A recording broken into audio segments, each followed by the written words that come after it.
afternoon. My name is Scott Rudler, Chief Strategic Officer at T3Lab.com. Welcome to today's recap and look ahead.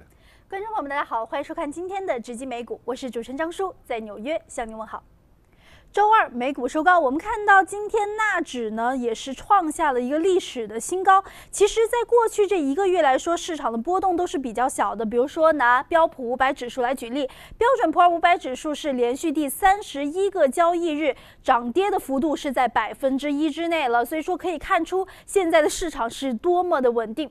但另外一方面，今天我们在数据上也是得到了一系列利好的消息，其中就包括了7月份的新屋房屋的销售呢是创下了9年来的新高，而这也是比预期要好了许多。另外一方面，我们看到制造业的 PMI 指数也是触及52.1，在8月份，而这也是一个显示当前制造业依然在温和扩张的这么一个数字。另外一方面，我们看到现在的市场主要还是受到联储官员的一些关于加息的鹰派言论的影响，而这其中就包括了银行板块，但是我们看到今天主要上涨的是一个材料板块，所以说可以看到现在市场的资金在流动，在各个板块之内都有不同的机会。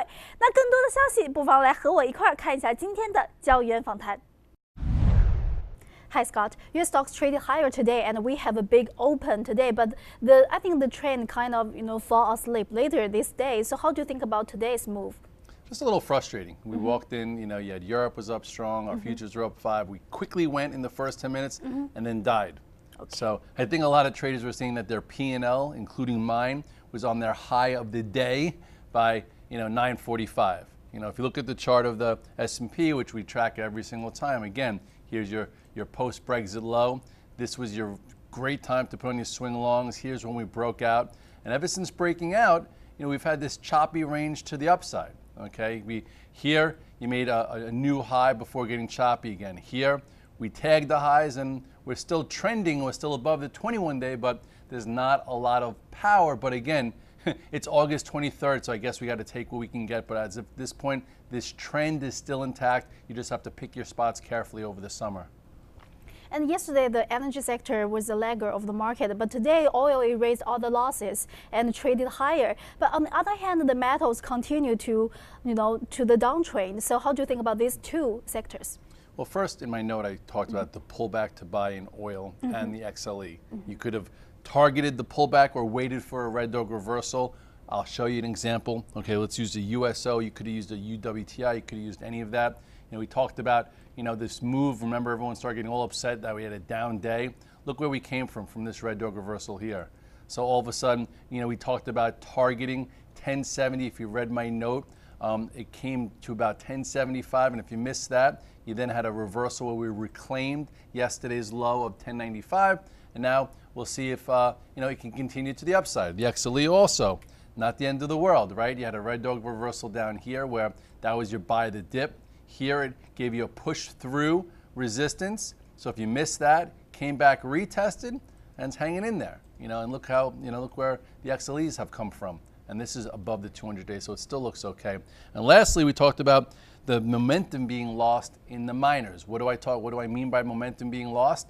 It means you lose the 8-day moving average and the 21. This is where most guys should have gotten out of it. And now we're on the 50-day. So I'd be very careful with, the Fed coming up, on Friday, Jackson Hole. If they're very hawkish, this trend that's been intact in the miners. Okay, first of all, here's your overall. Actually, you still have some room here. This accelerated trend is kind of broken. Now you're at the 50-day, and if that doesn't hold, all of a sudden, boom, you could be seeing, a lot lower here. So, hopefully momentum guys are out of it because the 8 and 21 they broke. And right now, there are very selective opportunities among tech names, and you long the Apple and also Baba. So how are they doing right now? Because they have already got us, like big move in the past 2 weeks. So how do you think about these two stocks? They're kind of consolidating. Right now, I'm letting Apple fulfill my call spreads. I bought the calls in Apple when the stock was like a 105, 107. I sold the 110s. So now Apple's proving that, maybe it can hang in there coming into the September launch. I was very excited about, Apple when it broke above this downtrend. We talked about it so many times, and now it's doing some sideways action. So at this point, above 109.70, perhaps it can continue. A lot of traders right now are looking to trade this long versus this low here, which was 107.85. So it still looks okay, going sideways and can go again. 110 is also resistance. BABA gave you a great post-earnings play. It's kind of, trying to flag again, taking its time. It's above the 8-day. At some point, it would be good to see if BABA could clear maybe this spot to get some momentum. So it's still in consolidation mode. But then what did work out for us is Square. If you're on the VTF, you would have seen that I've been in Square ever since I saw the filing by Stevie Cohen right around here. And now you had a nice gap up, and I do think at some point it could work its way up to $13 to $14 or so. Okay, that's all we have for today.